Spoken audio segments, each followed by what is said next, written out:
langsung saja yang membawakan kajian bulanan pada hari ini ialah Ustadz Dr. Syahrir Nuhun yang bertemakan membangun kehidupan dengan niat yang benar.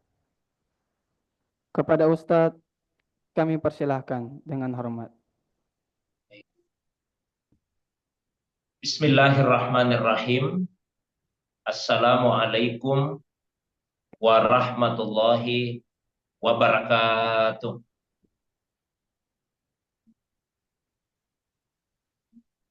Alhamdulillahilladzi ansala sakinata fi qulubil mu'minin liyasdadu imanan ma'a imanihim walillahi junudus samawati wal ard wa kana Allahu aliman hakima. Wa sallallahu ala sayyidina Muhammadin allazi arsalahu ilan nasi basyiran wa nadhira wa ala ali Muhammadin wa sahbihi wa sallama tasliman katsira amma ba'du. Yang kita muliakan dan semoga dimuliakan oleh Allah Subhanahu wa taala, Bapak Kepala Balai, Bapak Ibu, hadirin sekalian, yang semoga kita semua dirahmati, dimuliakan oleh Allah Subhanahu wa taala. Alhamdulillah, pagi ini kita dipertemukan oleh Allah Subhanahu wa taala meskipun hanya melalui ruang virtual via Zoom meeting untuk sama-sama kita menambah pengetahuan agama kita. Salawat dan salam semoga Allah curahkan pada kekasih kita Rasulullah Muhammad sallallahu alaihi wasallam. Begitu pula kepada keluarga beliau, para sahabat dan juga pengikutnya yang senantiasa istiqamah menghidupkan sunnah Nabi sallallahu alaihi wasallam. Bapak Ibu, saudara sekalian yang semoga kita semua dirahmati, dimuliakan oleh Allah Subhanahu wa taala. Sebagai manusia, kita diciptakan oleh Allah Subhanahu wa taala. Lalu kemudian ditempatkan di atas muka bumi ini, tentu bukanlah sesuatu yang terjadi secara kebetulan, bukanlah sesuatu yang terjadi tanpa tujuan. Sebaliknya, sebagai manusia yang beriman, kita meyakini sepenuhnya bahwasanya Allah Subhanahu wa taala menciptakan kita lalu menempatkan kita di atas muka bumi ini adalah untuk yang pertama beribadah kepada Allah Subhanahu wa taala. Dalam Al-Qur'an Allah Subhanahu wa taala menegaskan, "Wa ma khalaqtul jinna wal insa illa liya'budun." Dan saya, kata Allah, tidak menciptakan jin dan manusia kecuali agar mereka beribadah kepada saya.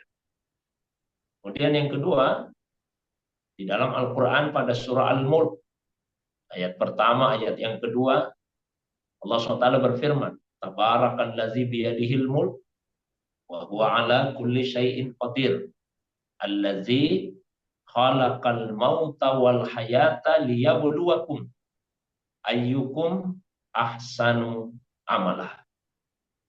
Di Allah menciptakan hidup, Allah sebelumnya menciptakan mati. Tujuannya apa? Liyabluwakum ayyukum ahsanu amalah.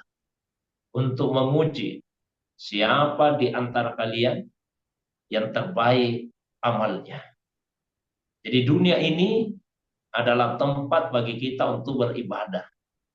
Tempat bagi kita untuk beramal. Maka siapa yang tidak mengisi kehidupannya di dunia ini dengan ibadah, tidak mengisi kehidupannya di dunia ini dengan amal yang baik tentunya, ya, amal yang soleh, maka sungguh dia telah menyia-nyiakan kehidupannya di atas muka bumi ini. Ibadah itu ada dua macam. Ada yang dinamakan dengan ibadah mahdah dan ada ibadah gairu mahdah. Ibadah mahdah adalah ibadah yang tata caranya, tempatnya, waktunya sudah ditetapkan secara pasti. Sehingga tidak ada ruang bagi kita untuk melakukan perubahan, untuk melakukan inovasi.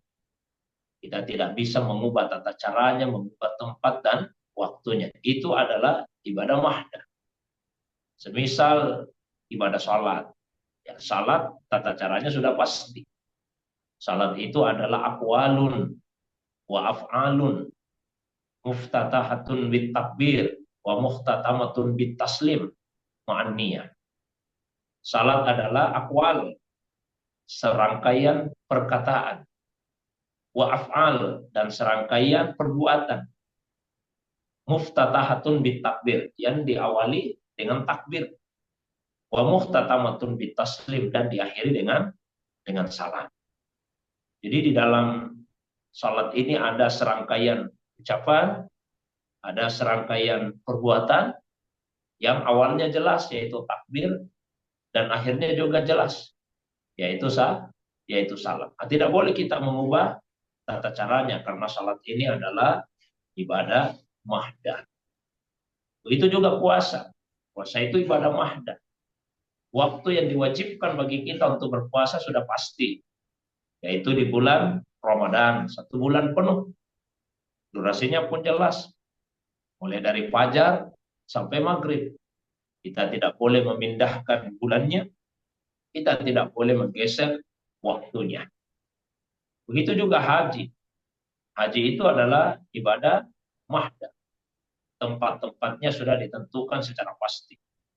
Di mana kita berikhram, sudah ada tempat-tempat ikhram, mikat-mikat yang ditentukan. Di mana tawafnya, di mana sa'inya, di mana wukufnya, di mana melontar jamrahnya. Ya, semua tempat itu sudah ditentukan. Jadi ini semua adalah ibadah mahdah. Tidak boleh kita melakukan inovasi dan perubahan di dalamnya. Dan perlu kita memahami bahwa selain ada ibadah mahdah, ada juga ibadah gairu mahdah. Biasa juga diistilahkan dengan ibadah ammah. Ibadah yang bersifat umum. Apa itu? Seluruh aktivitas hidup yang dilakukan dengan tujuan untuk mendapatkan keridhaan dari Allah Subhanahu wa taala. Jadi apapun yang kita lakukan dalam kehidupan ini, sepanjang tujuannya adalah untuk mendapatkan keridhaan dari Allah Subhanahu wa taala, maka itu adalah ibadah. Jadi jangan menganggap ketika Bapak Ibu datang ke kantor untuk bekerja, jangan menganggap itu hanya sekedar aktivitas dunia yang tidak ada kaitannya dengan ibadah. Tidak, itu bukan sekedar aktivitas dunia. Itu adalah aktivitas akhirat. Selama tujuannya adalah untuk mendapatkan keridhaan dari Allah Subhanahu wa taala. Ya, sebagai bentuk aktualisasi diri kita hamba Allah Subhanahu wa taala. Yang ada tanggung jawab bukan hanya tanggung jawab kepada diri sendiri. Juga ada tanggung jawab untuk menafkahi keluarga, menafkahi istri, menafkahi anak-anak. Bahkan lebih jauh daripada itu ada tanggung jawab sosial. Ya, ketika kita memperoleh rezeki, lalu kemudian ada kesadaran di hati bahwa pada harta yang dititipkan oleh Allah Subhanahu wa taala bukan sepenuhnya milik kita, tapi itu adalah titipan Allah Subhanahu wa taala yang di dalamnya ada hak orang lain yang mesti kita tunaikan. Ya, jadi ibadah ghairu mahdah itu adalah seluruh aktivitas hidup kita yang diniatkan untuk mendapatkan keridhaan dari Allah Subhanahu wa taala. Maka sungguh Bapak Ibu sekalian, ada aktivitas kehidupan kita ya, yang kelihatannya seperti amal dunia, tapi itu justru bernilai akhirat. Sebaliknya ada aktivitas yang kita lakukan di dunia ini sepertinya itu amal akhirat, tapi justru itu hanya bernilai dunia saja. Apa yang menentukan niatnya? Contoh, ketika misalnya datang ke kantor untuk bekerja, zohirnya kelihatannya seperti amal dunia saja. Tapi justru itu bisa menjadi amal akhirat sepanjang tadi diniatkan untuk ibtiqa mardatillah, untuk memperoleh keridhaan dari Allah Subhanahu wa taala. Sebaliknya, ada orang yang baca Quran. Baca Quran ini kelihatannya amal akhirat. Tapi jika ada seseorang yang membaca Al-Quran dan dia niatkan hanya untuk dunia saja, ingin popularitas, keterkenalan, ya, ingin mendapatkan harta, ingin dapatkan kedudukan, dapat pujian, dan seterusnya, maka pembacaan Al-Quran yang terlihat seperti amal akhirat itu justru terjatuh menjadi amal dunia. Nah, disinilah letak pentingnya niat. Maka kalau tema kajian kita di pagi ini membangun kehidupan dengan niat yang benar. Nah, niat itu, Bapak Ibu Saudaraku sekalian, sekurang-kurangnya mempunyai 3 fungsi. Ada 3 fungsi dari niat. Fungsi yang pertama yaitu membedakan antara ibadah dengan adah. Artinya aktivitas dunia yang tidak bernilai ibadah. Karena ada perbuatan, aktivitas tindakan kita yang bisa bernilai ibadah, bisa bernilai dunia. Padahal perbuatannya sama bentuknya. Tapi yang membedakan adalah niatnya. Contoh, ada orang yang misalnya tidak makan. Ya, dia tidak makan, dia tidak minum, tidak melakukan hubungan suami istri. Mulai dari subuh sampai maghrib. Tidak makan dari subuh sampai maghrib. Orang pertama melakukan itu tujuannya apa? Ya, dia ingin takarrub ila Allah. Dia ingin mendekatkan dirinya kepada Allah Subhanahu wa taala. Maka tindakannya itu bernilai ibadah. Itu adalah ibadah puasa. Kemudian yang kedua, ada orang yang juga tidak makan dari fajar sampai maghrib, tapi apa yang melatar belakangi? Apa tujuannya? Dia ingin diet, ingin menurunkan berat badannya. Sekalipun perbuatan sama nilainya beda. Kalau tadi yang takarrub ilallah, ingin mendekatkan diri kepada Allah dengan cara menundukkan hawa nafsunya, dia tidak makan, dia tidak minum, itu bernilai ibadah. Tapi kalau tujuannya sekedar untuk menurunkan berat badan, ingin diet, ya maka tidak bernilai ibadah, tidak bernilai ibadah. Atau ada yang melakukan itu karena keterpaksaan. Seorang pelajar misalnya, kirimannya dari kampung halamannya belum datang, akhirnya dia terpaksa tidak makan, tidak minum. Yaitu karena keterpaksaan. Jadi fungsi pertama niat membedakan antara ibadah dengan adat. Kemudian fungsi yang kedua dari niat itu adalah membedakan antara ibadah yang satu dengan ibadah yang lain. Karena ibadah itu ya, ada yang banyak yang sama. Ya, ada banyak ibadah yang sama. Contoh, kita puasa Senin, puasa Kamis, kan sama saja bentuknya. Ya, ada yang puasa Nazar, puasa Qada, puasa Daud, ya, puasa hari-hari putih, bentuknya sama, semua sama. Tidak ada bedanya, sama bentuknya. Maka untuk membedakan, melalui apa? Melalui niat. Sama dengan salat.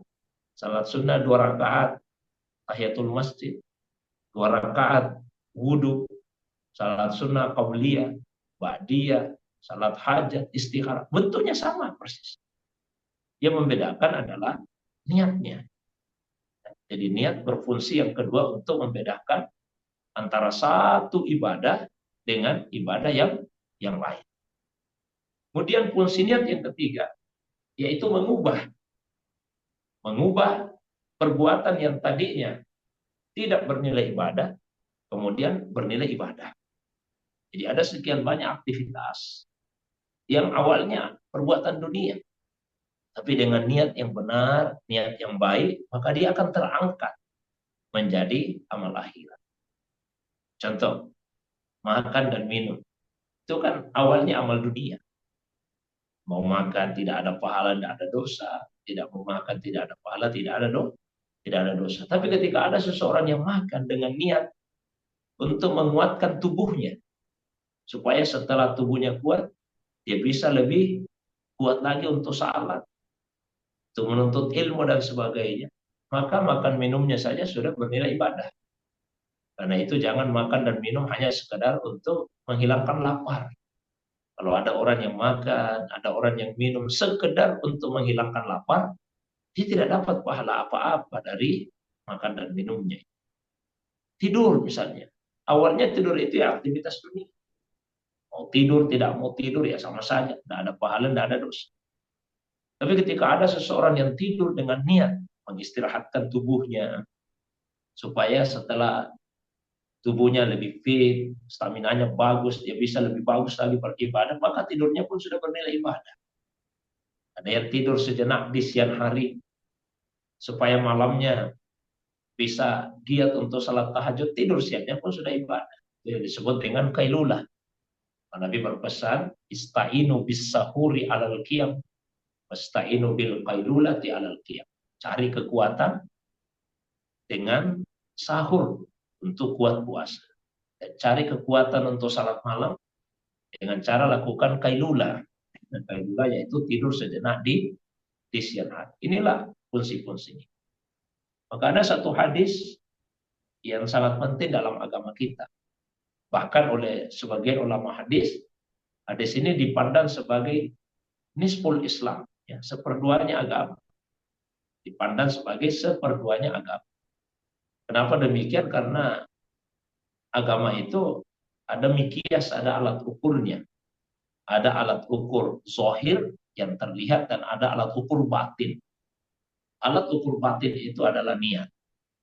Nah, sebegitu pentingnya hadis ini, sehingga Imam An-Nawawi menulis beberapa kitab, dan hadis ini senantiasa ditempatkan pada urutan pertama. Misalnya di kitab Riyadhus Shalihin, di kitab Arba'in Nawawiyah, selalu ditempatkan di urutan pertama. Karena begitu pentingnya hadis tersebut, hadis tentang niat.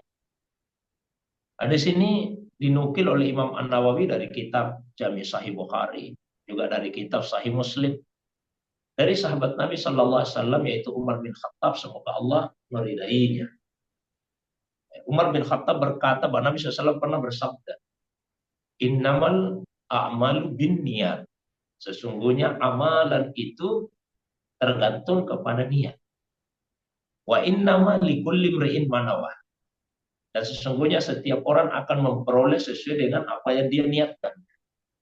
Faman kanat hijratuhu lillahi wa lirasuli, fa hijratuhu ilallahi wa rasul. Siapa yang berhijrah untuk Allah dan Rasulnya, maka hijrah itu akan mengantarkannya kepada Allah dan Rasulnya. Waman kanat hijratu lidunya yusibwa. Dan siapa yang berhijrah karena dunia yang ingin dia peroleh, awim ra'atin yang kihwa, atau karena seorang perempuan yang ingin dia nikahi, fahijratuhu ila ma hajara ilaihi. Maka hijrahnya itu akan mengantarkannya kepada apa yang dia inginkan. Hadis ini punya sabab urut, punya latar belakang peristiwa. Jadi ketika turun perintah hijrah pada Rasulullah SAW dan para sahabat, Nabi kemudian perintahkan para sahabat untuk berhijrah. Beberapa sahabat bersegera menyambut perintah itu, segera mereka berhijrah. Ada beberapa orang yang karena kekhawatiran meninggalkan kampung halamannya Makkah, meninggalkan keluarga, harta benda, pergi ke tempat yang asing yaitu Yasrib, yang ketika itu sebelum Nabi hijrah ke sana ada wabah penyakit di sana. Maka mereka merasa segan, ya, untuk melakukan perjalanan hijrah tersebut. Nah, termasuk ada seorang sahabat yang awalnya enggan untuk hijrah. Tapi sahabat ini menyukai seorang perempuan yang bernama Ummu Qais. Bahkan dia sudah melamar perempuan tersebut. Nah, Ummu Qais mau menerima lamaran itu, tapi mengajukan satu syarat. Apa itu syaratnya? Ya, orang itu harus ikut hijrah. Nah, saya tidak sebut namanya untuk penghormatan. Akhirnya sahabat yang tadinya tidak mau hijrah, kemudian akhirnya ikuti hijrah.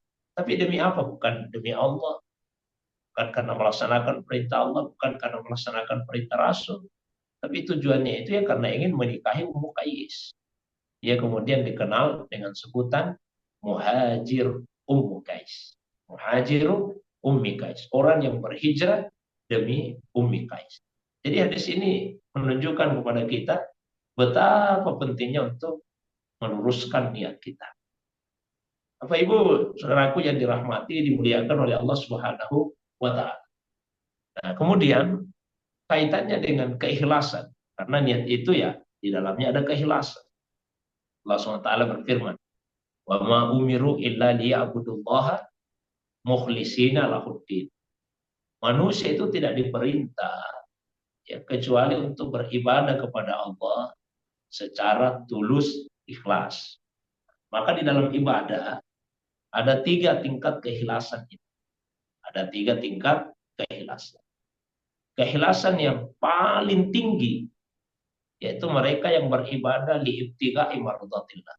Hanya semata-mata untuk mendapatkan keridhaannya Allah. Itu yang paling tinggi.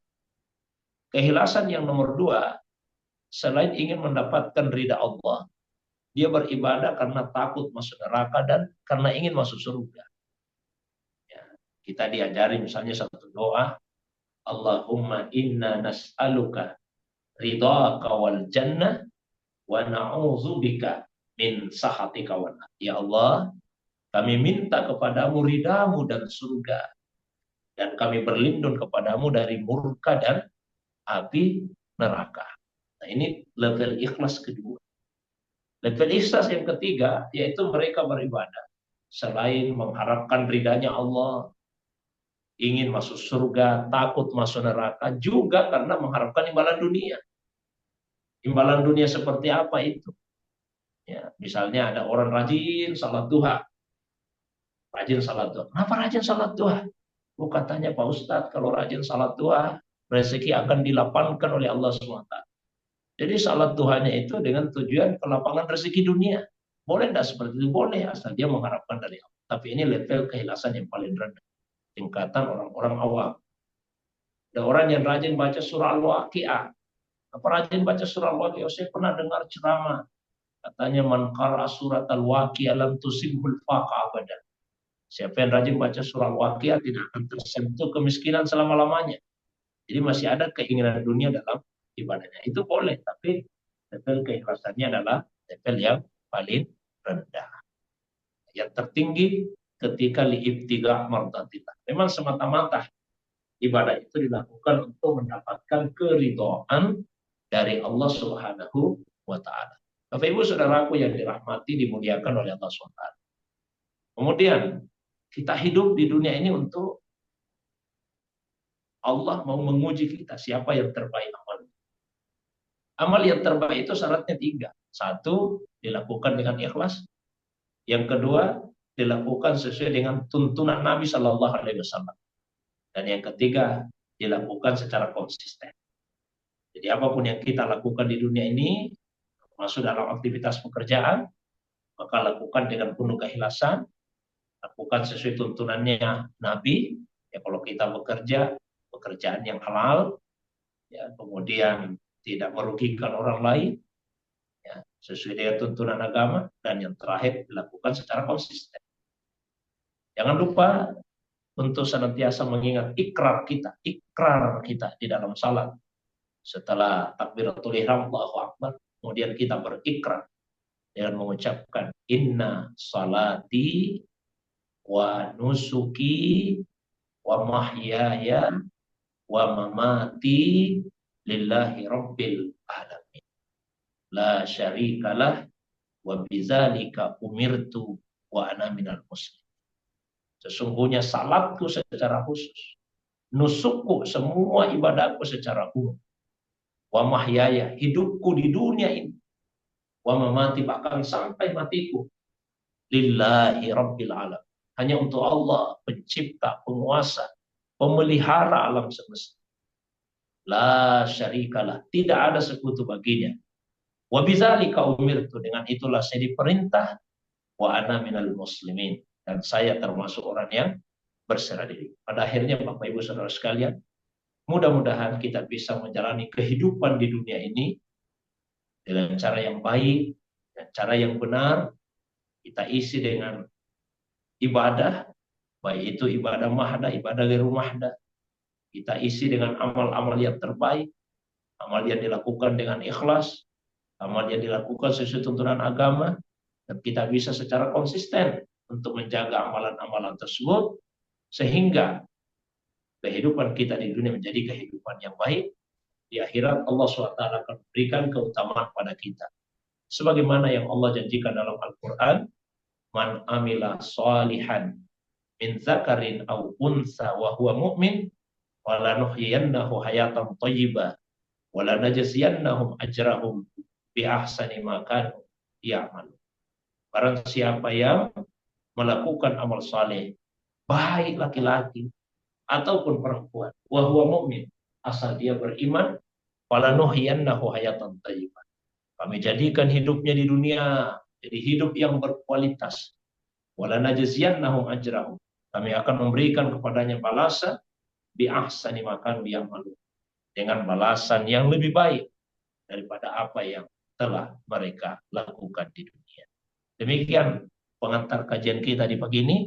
Kalau ada hal-hal yang ingin ditambahkan, disempurnakan, ada yang ingin didiskusikan, baik yang berkaitan dengan pengantar tadi atau masalah agama yang lain, saya persilakan. Demikian untuk sementara. Wa ilallahi turja'ul umur.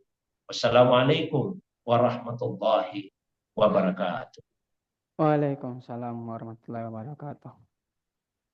Terima kasih banyak Ustadz. Itulah tadi ceramah atau kajian bulanan yang dibawakan oleh Ustadz Syahrir.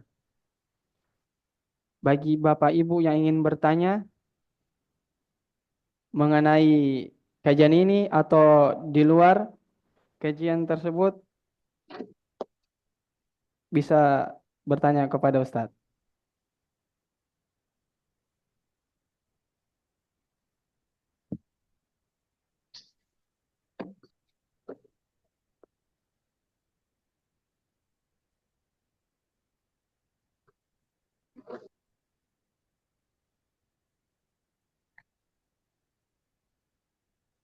Bapak Ibu yang mau bertanya silahkan.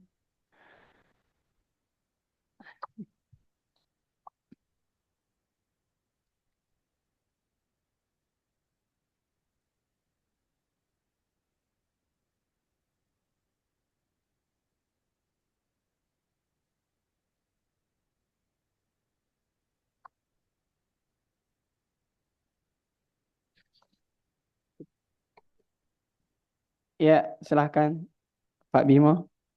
Ya, Assalamualaikum warahmatullahi wabarakatuh. Waalaikumsalam warahmatullahi wabarakatuh. Waalaikumsalam warahmatullahi. Ya, Alhamdulillah, Alhamdulillah. Tapi Pak Ustadz izin bertanya ya terkait dengan amalan sholat tarwih. Ya. Banyak praktek yang biasa kita jumpai ya di masyarakat untuk sholat tarwih. Ada yang mungkin 8 rakaat, ada yang 11, ada yang 23. Nah, dan kadang ketika kita setelah mengerjakan sholat tarwih itu langsung kita ikuti sholat witir di rumah. Di masjid. Kita ikut sholat witir di masjid. Nah, dan di rumah itu biasanya kita juga lakukan sholat malam ya. Entah itu 2, 3, atau 4, atau 6, dan seterusnya.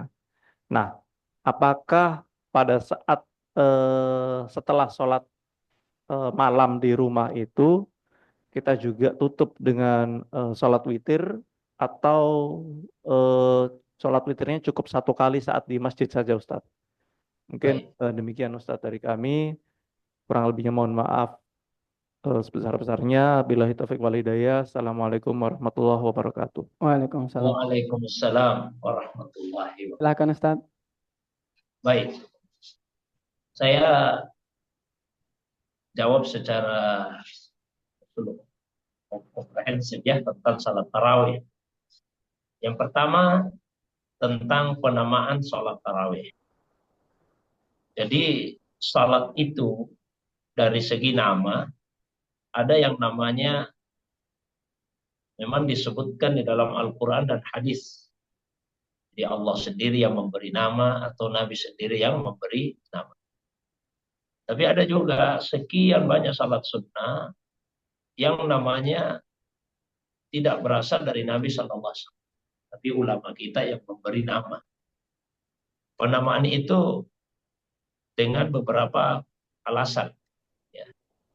Ada salat yang diberi nama karena melihat tujuan salat itu dilaksanakan. Atau penyebab salat itu dilaksanakan. Misalnya salat sunnah tahiyatul masjid. Ya kan? Ada salat yang dikerjakan karena dinamai karena keunikan dari salat itu. Misalnya salat tasbih. Ada juga salat yang diberi nama karena keunikan yang menyertai. Keunikan yang menyertai salat itu. Seperti salat tarawih. Jadi namanya itu karena keunikan yang menyertai salat ini. Apa yang menyertai? Diselingi dengan tarawih. Tarawih itu artinya istirahat-istirahat. Di antara rakaat-rakaatnya. Jadi di masa Nabi dan sahabat melaksanakan salat tarawih itu kebanyakan tidak berjamaah. Lalu mereka mengerjakannya dengan diselingi oleh istirahat di setiap beberapa rakaat. Ya, misalnya setiap 4 rakaat istirahat lagi, setiap 4 rakaat istirahat lagi. Ya, maka disebutlah dengan nama salat tarawih. Itu dari segi penamaan. Yang kedua jumlah rakaat. Salat tarawih ini bagian dari salat malam. Jadi salat tarawih bagian dari salat malam. Sehingga jumlah rakaatnya seperti rakaat salat malam. Sebetulnya orang bisa 2 rakaat, bisa 4, bisa 6, bisa 8. Jumlah rakaatnya tidak terbatas. Hanya yang sering dikerjakan itu adalah ada yang mengerjakan 8 rakaat, ada yang mengerjakan 20 rakaat, ada yang mengerjakan lebih daripada 20 rakaat, yaitu 36 rakaat. Jadi itu yang banyak, 8 rakaat, 20, 36. Kalau tiga imam mazhab yaitu mazhab Hanafiyah, mazhab Syafi'iyah dan Hanabilah, salat tarawih 20 rakaat. 20. Itu 3 mazhab. Ya, 20. Bukan 23 ya. 23 itu tambah witirnya 3. Tapi kalau tarawihnya saja 20.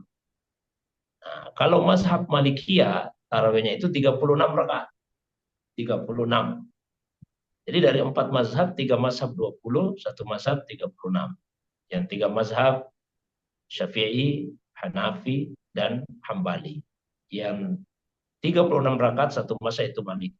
8 rakaat itu ulama-ulama belakangan. Ulama belakangan yang berpendapat 8 rakaat. Dengan mendasarkan kepada hadis yang ada di Bukhari dari Aisyah radhiyallahu anha. Aisyah pernah bercerita, maka Rasulullah SAW yasidu fi Ramadan wala fi ghairihi ala ihda asyara rakaat. Nabi, kata Aisyah, tidak pernah salat baik di bulan Ramadan atau di luar Ramadan, tidak pernah salat lebih dari 11 rakaat.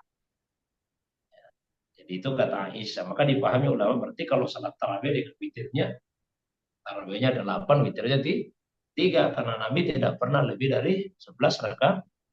11 rakaat. Nah, terus yang berikutnya, Bapak Ibu yang dimuliakan Allah. Jadi tadi masalah rakaat ya, mau 8 silakan, 20 silakan, 36 silakan. Tapi jumhur ulama itu 20 rakaat. Terus yang berikutnya, ketika sudah salat witir di masjid, apa masih bisa lagi kita witir di rumah? Jawabannya tidak boleh. La witrani filailah. Tidak ada 2 witir dalam 1 malam. Ya, jadi kalau sudah witir di masjid, tidak boleh lagi witir di rumah. Tapi kalau mau lanjut salat malam boleh, tanpa witir. Di masjid tarawih, kemudian dilanjutkan dengan witir di masjid juga. Begitu pulang ke rumah kita masih boleh salat malam, tapi tidak boleh lagi witir. Witirnya hanya sekali saja. La witrani fi lailatin wahidah. Tidak ada 2 witir dalam 1 malam. Tapi kalau masih mau lanjut salat lain silahkan boleh. Jadi Diambillah misalnya tarawih di masjid, witir, bangun tengah malam, cukup dengan salat lain tanpa melaksanakan salat witir lagi. Itu beberapa hal yang berkaitan dengan eh, salat tarawih dan witir. Wallahu a'lam bishawab. Oke. Terima kasih Ustaz. Ya, Ah, yang lewat chat Ustaz atas nama Pak Ansarullah. siap. Apa itu? Bismillah, tabi Ustaz. Saat Hmm. ibadah niat awal insya Allah baik. Di tengah-tengah Hmm. ibadah kadang muncul pikiran yang melenceng dari niat awal. Ya, Bagaimana mengatasi hal semacam ini? Terima kasih ya, atas jawabannya. Jazakumullah baik. khairan. Silakan Ustaz. Baik. Oke. Jadi setan itu kan tidak akan pernah membiarkan manusia berbuat baik. Setan tidak pernah membiarkan manusia itu berbuat baik. Akan selalu digoda dengan segala macam cara. Ketika kita baru berniat saja untuk melakukan ibadah, setan menghalangi, tidak usah, tidak usah. Kalau kita bisa melawan godaan setan dan alihkan godaannya, ya kerjakan saja, tapi tidak usah bersegera. Misalnya kita mau ke masjid ini mau salat, setan menggoda, tidak usah pergi salat. Begitu kita bisa melawan, dialihkan lagi godaannya, ya pergi saja salat, tapi tidak usah bersegera, sebentar. Nah, begitu kita bisa melawan itu, maka digodalah kita di dalam ibadah. Awalnya niatnya baik, di tengah-tengah melenceng. Apa yang kita lakukan? Satu, isti'adzah, mohon perlindungan kepada Allah. Kemudian istighfar, mohon ampun kepada Allah. Lalu luruskan kembali niat tersebut. Jadi ketika melakukan satu ibadah, niat awalnya baik, tiba-tiba di pertengahan melenceng karena godaan syaitan, atau bisa juga hawa nafsu, muncul ujub, terpesona dengan amal sendiri, maka segera isti'adzah, mohon perlindungan kepada Allah. Kemudian mohon ampun kepada Allah, lalu diluruskan kembali niat itu. Ibaratnya kita berkendara. Awalnya sesuai dengan trek, sesuai dengan jalurnya. Tapi begitu kita lalai, keluar dari jalur. Apa yang kita lakukan? Bawa kembali kendaraan itu ke dalam jalur yang benar. Begitulah kita beribadah, niatnya baik, awalnya di tengah-tengah melenceng keluar.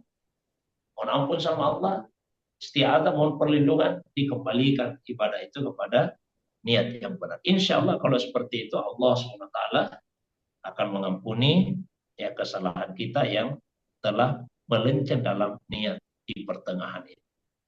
Mungkin demikian, Pak. Allahu a'lam bishawab. Terima kasih banyak Ustaz.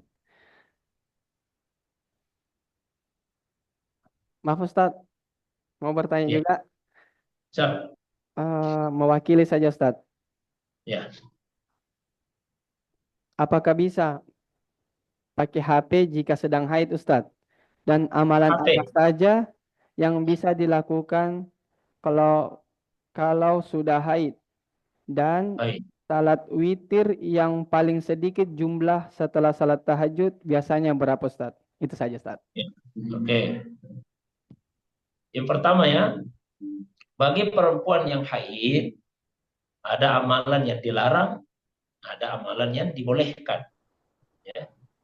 Jadi bagi orang yang haid, ada amalan yang dilarang, ada amalan yang dibolehkan. Apa yang dilarang? Perempuan haid tidak boleh salat. Salat apapun itu. Termasuk yang semakna dengannya. Tidak boleh. Ya. Kemudian yang kedua, tidak boleh puasa. Puasa apapun itu. Tidak boleh. Kemudian yang ketiga, tidak boleh masuk dan berdiam di dalam masjid. Jadi perempuan yang haid tidak boleh masuk dan berdiam di dalam masjid. Dia hanya boleh sekedar lewat, itu pun kalau kepentingan yang mendesak. Misalnya tidak ada jalur lain. Tapi kalau masuk berdiam di dalam tidak boleh. Yang keempat, perempuan yang haid tidak boleh menyentuh mushaf Al-Quran. Tidak boleh menyentuh. Meskipun dia tidak baca. Tapi dia tidak boleh menyentuh mushaf Al-Quran. Kemudian yang berikutnya, perempuan yang haid tidak boleh membaca Al-Quran. Meskipun tanpa menyentuh mushaf. Jadi dua hal yang berbeda. Menyentuh sama membaca. Dua-duanya tidak boleh. Menyentuh mushafnya tanpa membaca. Contoh membersihkan rumah. Ada mushaf mau dipindahkan, tidak boleh disentuh langsung. Harus pakai pelapis. Yang kedua yaitu membaca Quran tanpa menyentuh. Itu tidak diperbolehkan. Ya. Kemudian apa yang diperbolehkan? Bagi perempuan haid dia diperbolehkan zikir. Jadi jangan dihentikan semua ibadah. Ketika haid boleh zikir. Baca tasbih, tahmid, takbir, subhanallah, walhamdulillah, wala ilaha illallah. Boleh zikir. Perempuan yang haid boleh istighfar. Baca istighfar. Boleh baca salawat. Ya. Kemudian perempuan yang haid boleh ikut kajian. Asal kajiannya tidak dilakukan di masjid. Jadi yang tidak boleh duduk berdiam dalam masjid. Tapi kalau ada pengajian di rumah, diadakan di rumah, maka perempuan haid tetap dianjurkan untuk ikut kajian seperti ini. Di kantor saja, atau di mana ya, lewat Zoom, silahkan. Jadi bukan berarti ketika haid semua pintu-pintu kebaikan itu menjadi tertutup. Tidak. Masih banyak pintu-pintu kebaikan yang lain yang bisa dilakukan. Dan perlu juga dipahami bahwa pahala itu bukan hanya karena melakukan yang diperintah, tapi juga karena meninggalkan yang dilarang sebagai bentuk ketaatan. Kalau ibu-ibu haid, ibu tidak sholat, ibu tidak puasa karena yakin ini dilarang, saya tinggalkan sebagai bentuk ketaatan. Ibu dapat pahala. Justru berdosa kalau memaksakan diri untuk melakukan yang dilarang. Nah, itu untuk pertanyaan pertama. Pertanyaan kedua, jumlah minimal rakaat salat witir. Minimal 1. Jadi witir itu bisa 1 rakaat. Ya, dulu 2 rakaat. Ya, dasarnya apa? Abdullah bin Umar radhiyallahu anhu bercerita. Abdullah bin Umar, beliau cerita. Ada seseorang yang bertanya kepada Nabi Shallallahu Alaihi Wasallam. Pertanyaannya apa? Kaifa salatul lail? Kaifa salatul lail? Bagaimana caranya salat di malam hari? Maka kemudian Nabi menjawab, salatul lail masna masna. Salat malam itu 2-2. Fa idza khiftal fajar, kalau kamu khawatir datangnya waktu subuh, fa'autir biwahidah, witirlah 1. Jadi salat malam 2-2. Kalau khawatir datangnya waktu subuh, maka witirlah 1. Jadi boleh salat witir dengan 1 rakaat. Diusahakan didahului dengan salat malam 2 rakaat. Ya. Mungkin itu untuk 2 pertanyaan tadi. Wallahu a'lam. Terima kasih, Ustaz. Ini Ustaz, ada yang bertanya lewat chat dari Bu Arni.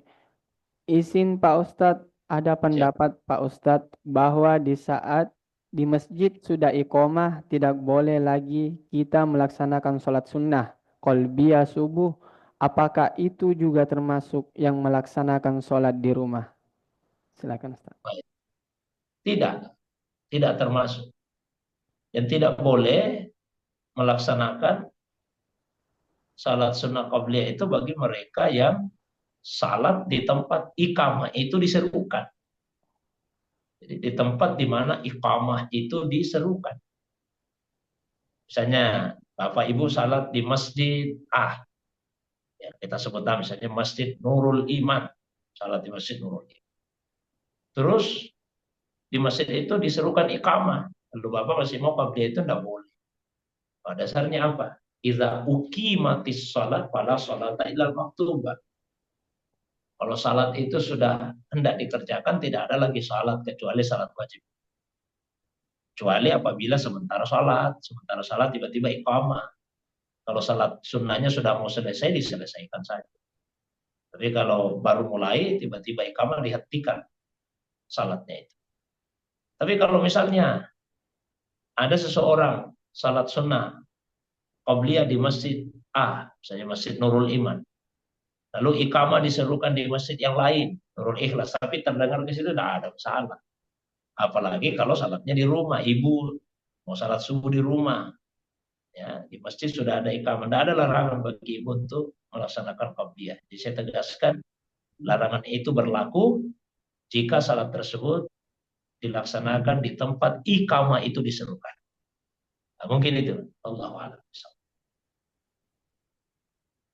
Terima kasih Ustaz. Pertanyaan berikutnya Ustaz. Assalamualaikum. Izin Ustaz bertanya. Ya. Niat itu ada di dalam hati. Apakah Ya, bisa betul. juga diucapkan atau dilafazkan? Misal orang sholat kadang menyebut atau melafazkan niatnya. Terima kasih Ustadz. Mohon pencerahannya. Baik. Oke. Sepakat semua ulama. Jadi sepakat semua ulama bahwa niat mahalluha fil qalbi. Niat itu tempatnya di dalam hati. Itu disepakati semua ulama tanpa ada perbedaan. Tidak ada sedikit pun perbedaan bahwa ya niat itu tempatnya di hati. Tidak ada perbedaan. Yang berbeda ulama adalah apakah boleh talaffuz bin niat, melafalkan niat dengan tujuan membantu hati. Jadi kalau masalah niat tempatnya di hati itu disepakati oleh semua ulama. Yang berbeda, apa boleh hati itu dibantu? Dibantu dengan cara apa ya? Dibantu dengan cara melafalkan. Nah, itu dua pendapat ulama kita. Kalau dalam mazhab Malikiyah, Hanabilah, ya dimakruhkan untuk melafalkan niat. Dilarang, larangan makruh. Ya. Tapi kalau mazhab Syafi'i dan mazhab Hanafi justru dianjurkan melafalkan. Ya. Jadi dianjurkan melafalkan niat. Tapi pelafalan itu bukan niat. Pelafalan itu untuk membantu hati dalam berniat.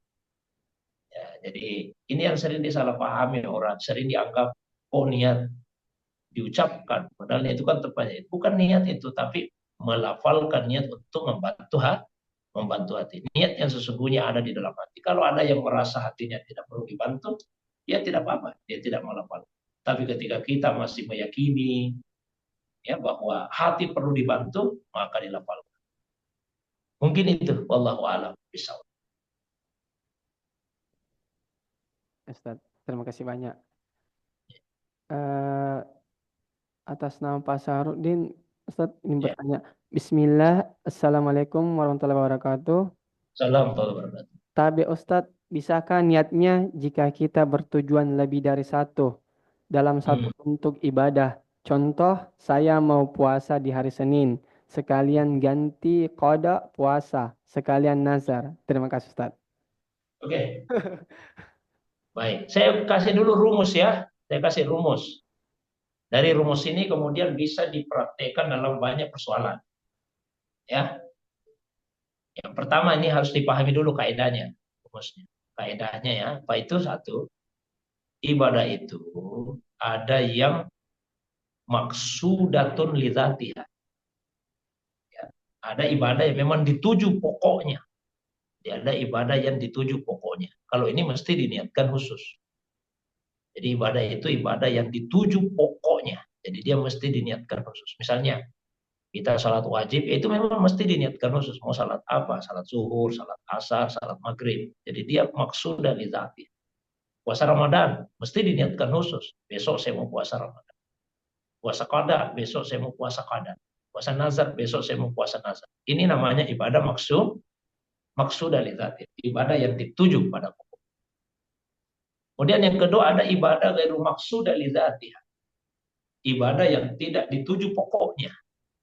Jadi ada ibadah yang dituju pokoknya, ada ibadah yang tidak dituju pokoknya. Apa maksudnya ibadah yang tidak dituju pokoknya? Yaitu yang terpenting terlaksananya ibadah pada waktu yang dikehendaki. Contoh, kan Nabi SAW pernah menyampaikan begini. Idza jaa ahadukum al-masjid, kalau ada salah seorang yang masuk masjid, fala yajlis hatta yusalli rakaatain. Jangan duduk sebelum dia salat 2 rakaat. Ini ibadah gairu maksud namanya.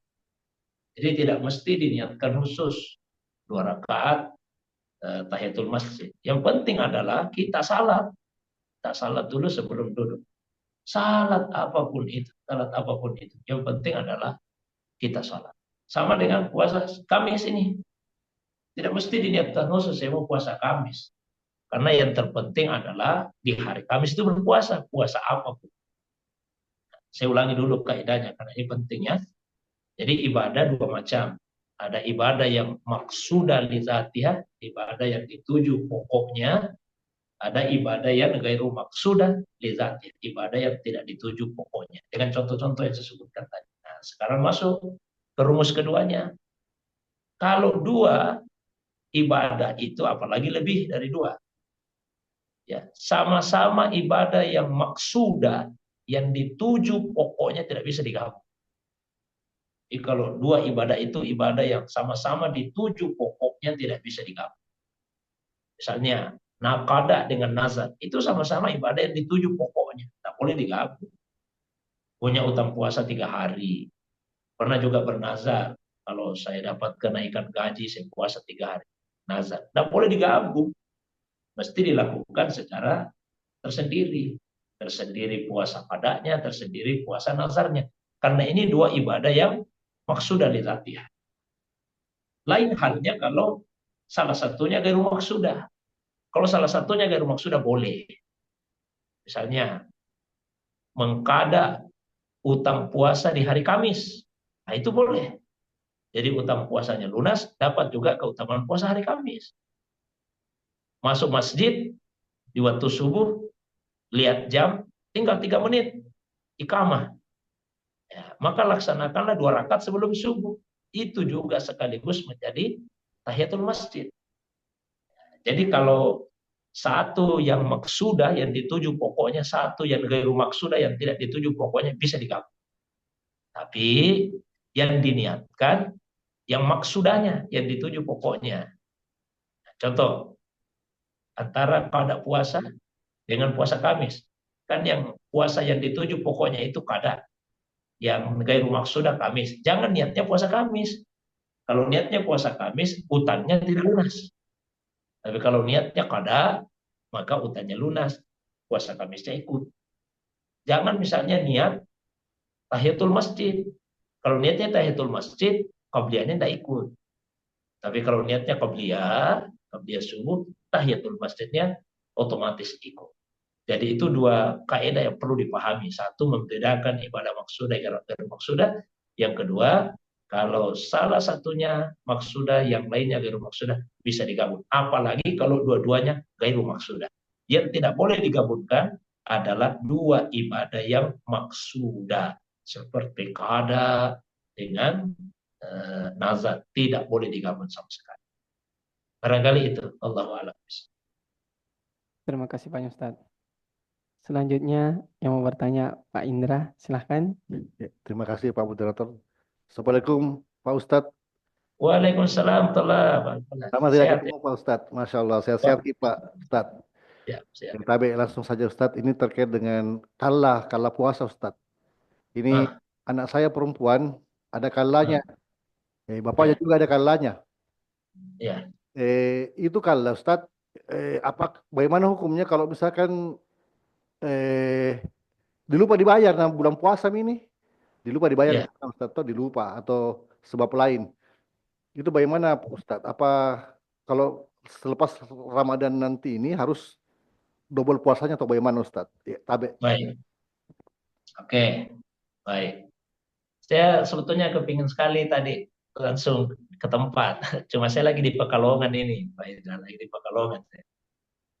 Baik, masuk ya.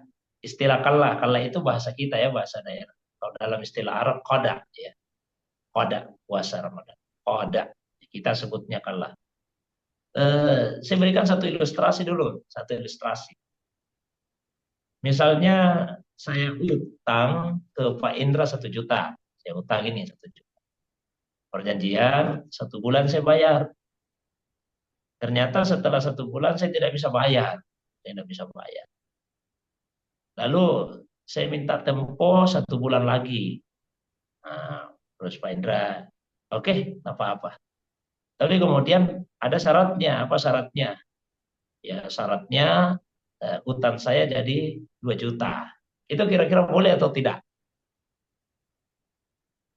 Boleh Saya Ustadz. nanya dulu. Hah? Tambah-tambah 3 juta. Boleh, boleh, boleh. Boleh. Boleh, boleh. Nggak boleh, itu riba namanya kan? Riba. Iya, iya, iya. Iya, Riba kan? iya, iya Ustadz. Jadi tidak boleh. Nggak boleh tiba-tiba. Boleh, Ustaz, tapi utangnya jadi 2 juta ya. Nggak boleh. Riba itu kan. Allah melarang riba untuk manusia. Masa Allah bolehkan untuk dirinya? Itu alasan sebagai ulama kita. Maksudnya begini, kalau saya tadinya utang 1 juta nggak bisa saya bayar, saya minta tempo Lalu dikatakan oke, tapi utangmu bertambah ya. Kan tidak diperbolehkan itu oleh Allah, namanya riba. Nah, kok tiba-tiba Allah membolehkan untuk dirinya.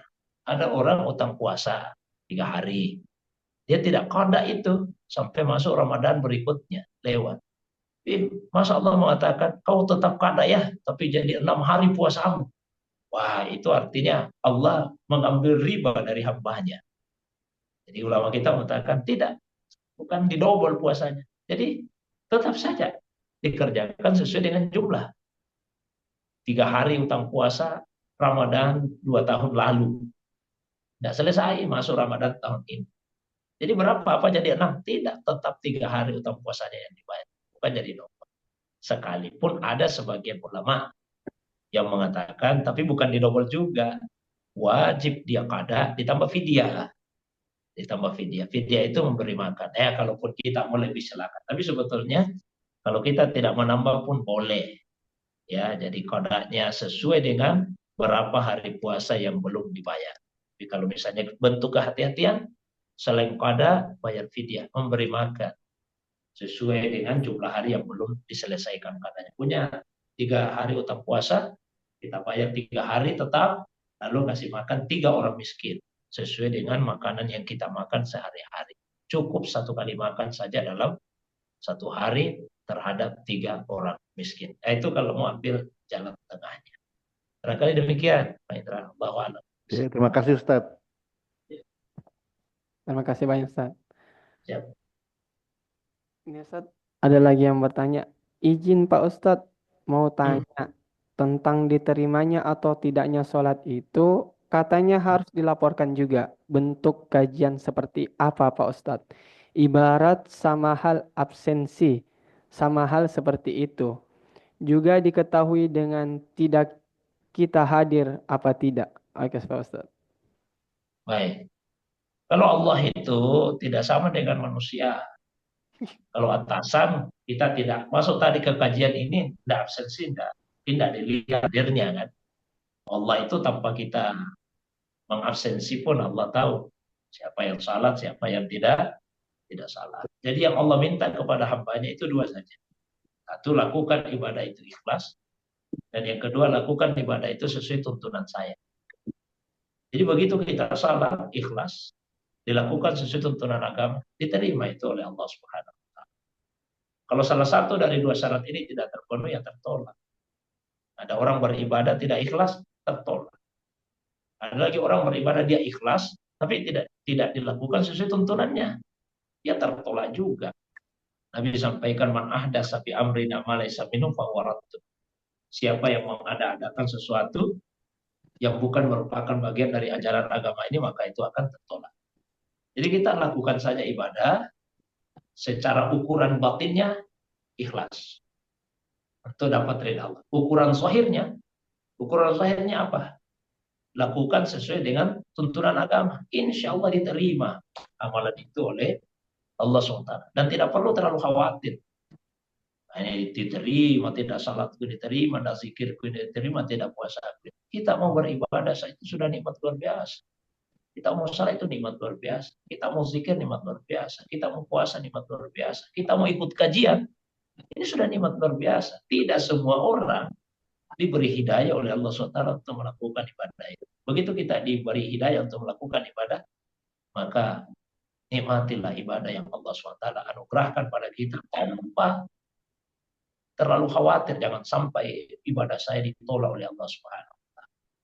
Barangkali itu, Allahu a'lam. Terima kasih banyak Ustaz. Pertanyaan terakhir Ustaz untuk menutup kajian ini. Tabe Pak Ustaz terkait dengan zakat. Katanya harus ada ijab kabul antara pemberi zakat dengan penerima zakat. Terkadang juga tidak bisa diucapkan pada orang yang diberikan tapi niatnya zakat. Bagaimana dengan palanya Pak Ustaz? Silakan Pak Ustaz. Ya, mesti ada ijab kabul. Ada ijab kabul. Sekalipun untuk sekarang ini karena ada zakat pembahin, ya maka kadang-kadang ijab kabulnya tidak di waktu yang sama. Ya, mungkin pihak istilahnya yang menerima dan mengelola zakat itu ya tidak secara 24 jam hadir. Sementara kita cuma transfer saja, tidak apa-apa. Setiap dia membuka katakanlah websitenya atau akunnya atau apanya namanya aplikasinya, langsung dia doakan orang yang memberikan zakat tersebut. Tapi kalau face to face secara langsung tunai, maka ada ijab kabulnya. Kita sampaikan bahwa ini memang zakat. Lalu diterima, setelah itu didoakan. Apa doanya? Ajarakallahu fima atait wa baraka fima abqait.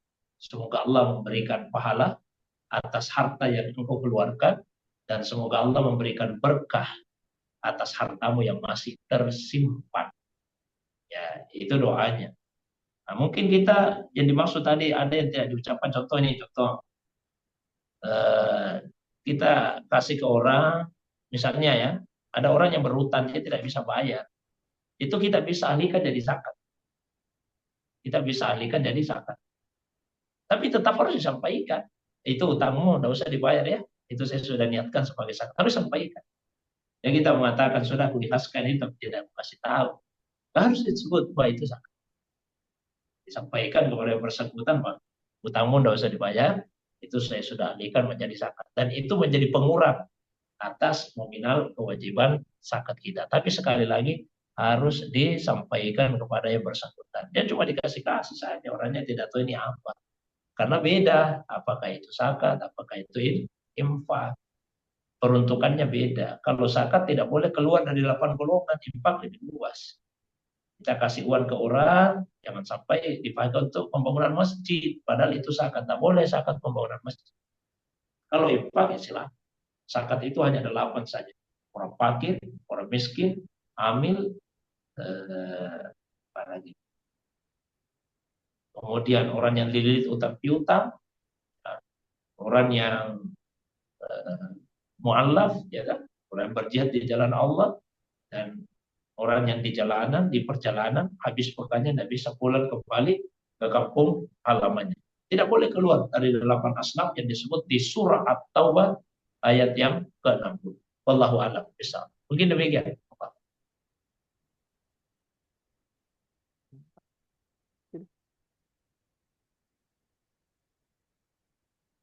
Terima kasih banyak Ustadz.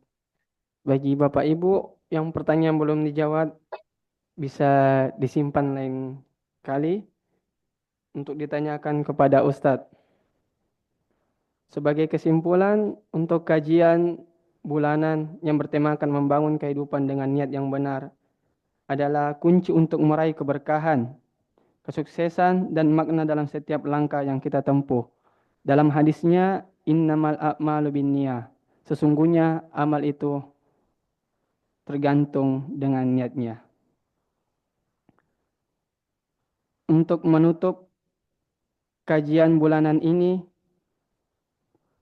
saya serahkan kepada Ustadz untuk membacakan doa penutup kajian. Terima kasih Ustadz. Amin. Alhamdulillahirabbil alamin, hamdan naimin, hamdan syakirin, hamdan hamidin. Hamdan yuafi ni'amika fi umazida ya Rabbana lakal hamdu kama yanbaghi li jalali wajhikal karim wa azimi sultani. Allahumma salli ala sayyidina habibina syafiina maulana Muhammad. Allahumma salli wa sallim alaihi. Allahumma ja'alna minal alimin al amilin al mukhlisin al maqbulin. Ya Allah, masukkan kami ke dalam golongan orang yang punya ilmu. Dengan ilmu kami beramal, dan beramal kami ikhlas, dan semoga dengan keikhlasan amal ibadah kami diterima di sisi-Mu ya Allah. Allahumma arinal haqqa haqqa warzuqna ittiba' wa arinal batila batila warzuqna ijtinaba. Allahumma akrimna wa akrim masyayikhana warhamna warham masyayikhana. Allahumma barik lana fi jami' amalina ya Allah. Ya Allah, berkahilah seluruh aktivitas kehidupan kami ya Allah. Rabbana atina fid dunya hasanah wa fil akhirati hasanah qina adzabannar. Subhanaka rabbil izzati amma yasifun wa salamun alal mursalin. Wa akhiru da'wana alhamdulillahi rabbil alamin. Bi barakati al-Fatihah.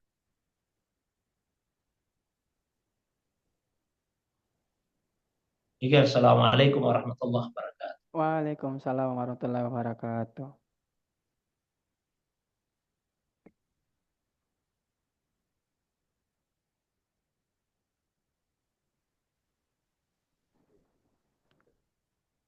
Demikian acara kajian bulanan pagi hari ini. Saya tutup. Wassalamualaikum warahmatullahi wabarakatuh. Waalaikumsalam. Terima kasih Ustadz. Salam Aki di Pekalongan. Sama-sama. Ya, Siap. insya Allah bulan depan Ustadz Ilham lagi. Insya Allah. Insyaallah. Saya kira harus dilatih. Terus dong.